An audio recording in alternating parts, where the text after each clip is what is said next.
उत्तम मेंढपाळाचा दाखला. योहान 10:1-17.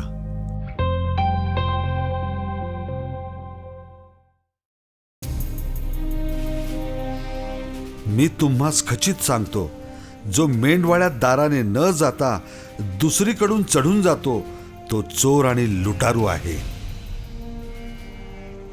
जो दाराने आत जातो तो मेंढपाळ आहे. त्यांच्यासाठी द्वारपाळ द्वार उघडतो. मेंढरे त्याची वाणी ऐकतात आणि तो आपल्या मेंढरांना ज्यांच्या त्यांच्या नावाने हाक मारितो आणि त्यांना बाहेर घेऊन जातो. तो आपली सर्व मेंढरे बाहेर काढल्यावर त्यांच्या पुढे चालतो. मेंढरे त्यांच्या मागे चालतात, कारण ती त्याची वाणी ओळखतात. ती परक्यांच्या मागे कधीच जाणार नाहीत. ती त्यांच्यापासून पळतील, कारण ती परक्यांची वाणी ओळखीत नाहीत. हा दाखला येशूने त्यांना सांगितला, परंतु तो काय बोलला हे त्यांना समजले नाही. येशू त्यांना पुन्हा म्हणाले, मी तुम्हाला खचित सांगतो की मेंढराचे द्वार मीच आहे. जे माझ्यापूर्वी आले ते सर्व चोर आणि लुटारू आहेत. त्यांचे मेंढरांनी ऐकले नाही.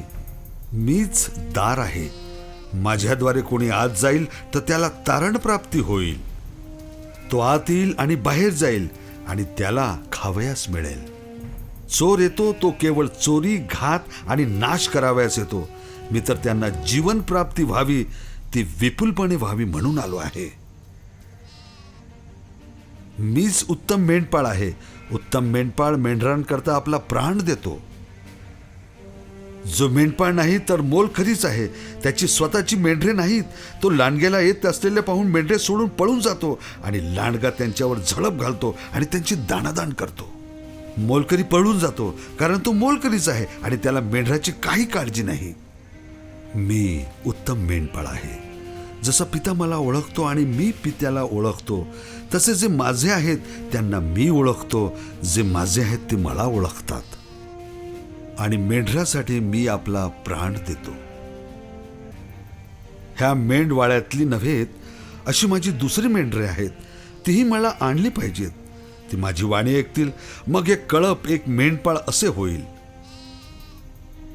पिता माझ्यावर यासाठी प्रेम करीतो की मी आपला प्राण अर्पित करीतो, जेणेकरून त्यांना पुन्हा मी ग्रहण करेन.